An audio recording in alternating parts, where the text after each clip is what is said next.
antique of continental origin with the big, heavy look of a cuckoo clock. Martin invited me to share the brioche, but I took only coffee. With these guys, I needed to be quick. "This isn't about you," said Carl, making a stark appraisal of my apprehensions. "Who?" I asked. "Bert," said Martin. For going on 2 weeks, my partner Bert Kamen has not appeared at the office. No mail from him, no calls.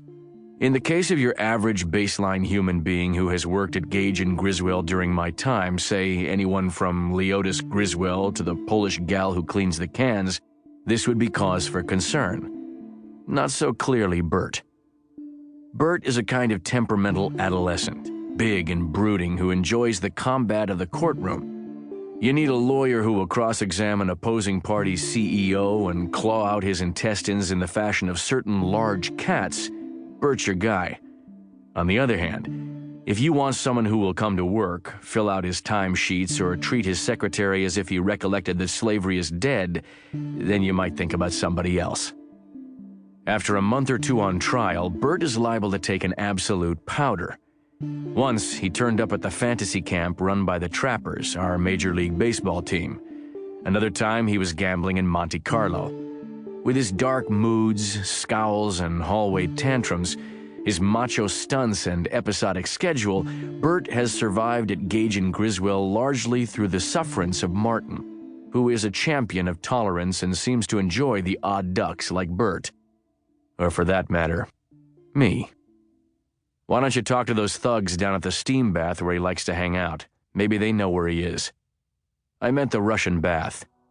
Unmarried, Bert is apt to follow the Kindle County sporting teams around the country on weekends, laying heavy bets and passing time in sports bars or places like the bath, where people talk about the players with an intimacy they don't presume with their relations.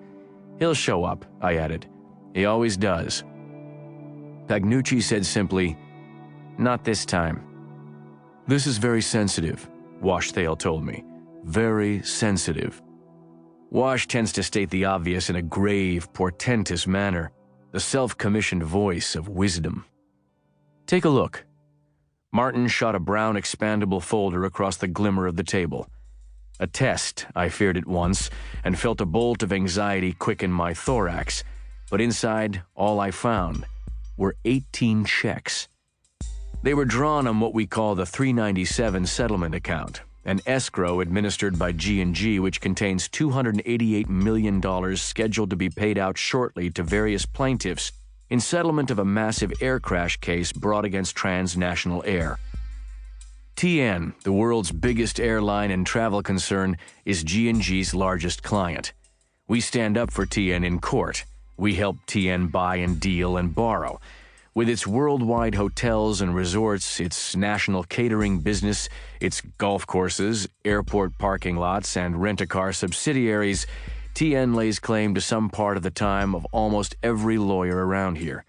We live with the company like family in the same home, tenanted on 4 floors of the TN Needle, just below the World Corporate Headquarters. The checks inside the folder had all been signed by Bert, in his flourishing maniac hand, each one cut to something called Litiplex Limited, in an amount of several $100,000. On the memo lines of the drafts, Bert had written litigation support. Document analyses, computer models, expert witnesses. The engineers run amok in air crash cases. "What's Litiplex?" I asked. Martin, to my amazement, rifled a finger as if I'd said something adroit.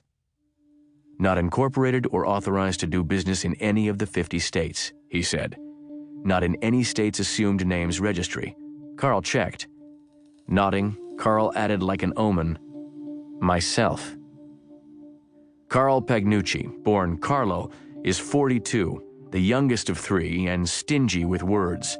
A lawyer's lawyer who holds his own speech in the same kind of suspicion with which Woody Hayes viewed the forward pass.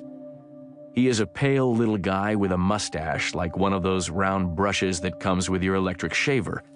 In his perfect suits, somber and tasteful, with a flash of gold from his cufflinks, he reveals nothing. Assessing the news that Bert, my screwball colleague, had written millions